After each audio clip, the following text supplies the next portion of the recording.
আসসালামু আলাইকুম। সম্মানিত সুধী, আমরা এবার শতকরার কিছু অঙ্ক হাতে নিয়েছি। অঙ্কে বলা হয়েছে যে 150-এর 10% সমান কত? 150-এর 10% সমান কত? তাহলে আমরা লিখব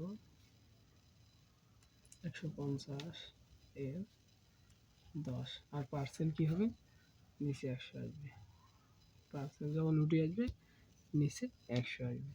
তা আমরা এই এই শূন্য কাটতে পারি, আর এখানে আছে কত? এই শূন্য কাটতে পারি। তাহলে আমাদের দাঁড়াইলো কত? শুধু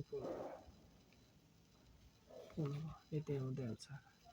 150-এর 10% সমান 15, এটাই আনসার। এরপরে আমরা করতে পারি সেম অঙ্ক একটা আছে নিচে 375-এর 20% সমান কত? আমরা সেম লিখতে পারি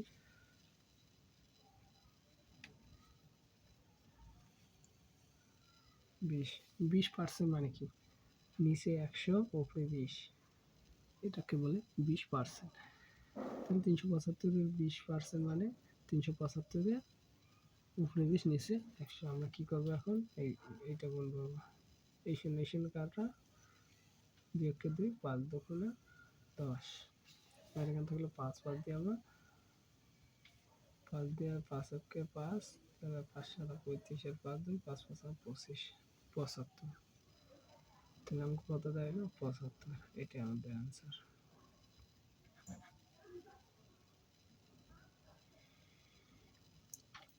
তাহলে আমরা এখন এই অঙ্কটা করবো। এমনি বলা হয়েছে 75 সংখ্যাটি কোন সংখ্যার 25%? এটা একটু ক্রিটিক্যাল আছে, আমরা লিখব মনে করি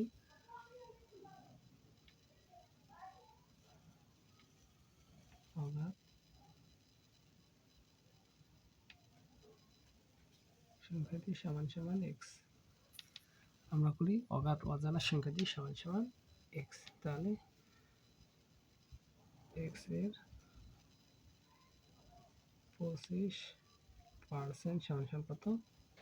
75। এখানে বলা হয়েছে 75 সংখ্যাটি কোন সংখ্যার 25%? তাহলে অগাধ সংখ্যাটি এক্স ধরলাম, তাহলে এক্স এর 25% সমান 75। আমরা লিখতে পারি বা এক্স এর 75% মানে আমরা তো আগেই দেখলাম উপরে 25 নিচে 100 আর সমান হচ্ছে 75। আমরা এখন লিখব বা, আমরা যদি বা লিখি তাহলে আমরা কি করব? আমরা লিখব এক্স এর 25, যেহেতু এটা ভাগ আছে এই পাশে রেখে লিখব 75 এর সাথে গুণ হয়ে যাবে। আমরা লিখব অতএব এক্স, যেহেতু এক্স এখানে গুণ হিসাবে আছে এই পাশে রেখে হবে ভাগ হবে।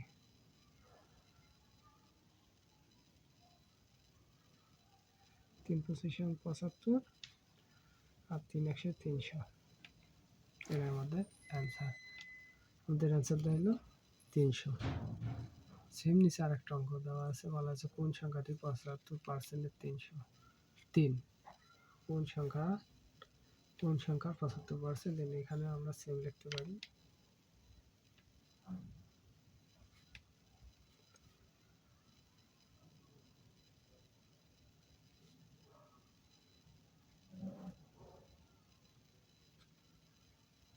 সংখ্যাটি সমান সমান এক্স। আমরা সেম লিখতে পারি অজানা সংখ্যাটি সমান সমান এক্স। তাহলে কোন সংখ্যার 25% এক্স? আমরা আবার লিখতে পারি এক্স এর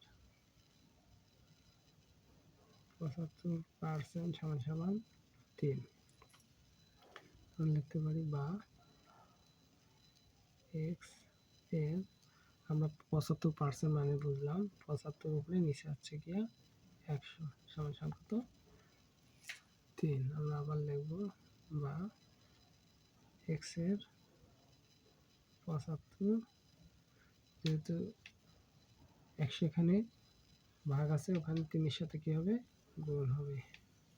আমরা দেখতে পারি x সমান সমান উপরে 3 নিচে 100, আর যেহেতু এখানে 75 কি আছে, গুণ আকারে আছে, এখানে যা কি হবে, ভাগ হবে। এখানে হচ্ছে 3 25 75,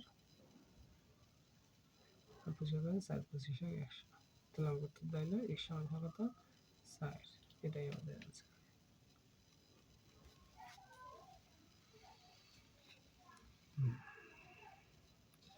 সম্মানিত ভিউয়ার্স, আমরা এখন যে অঙ্কটি হাতে নিয়েছি, অঙ্কে বলা হয়েছে 60 জন ছাত্রের মধ্যে 42 জন ফেল করলে পাশের হার কত। আমাদের পাশের, তাহলে আমরা লিখব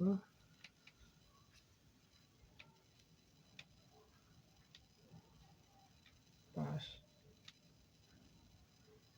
করেছে 60 মাইনাস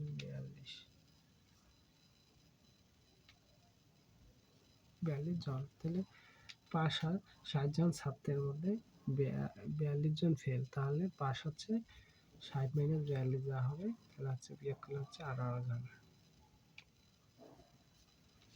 পাস কত জন, 18 জন। তো কত জনের মধ্যে 18 জন, 60 জনের মধ্যে, আমরা এখানে তাই লিখব।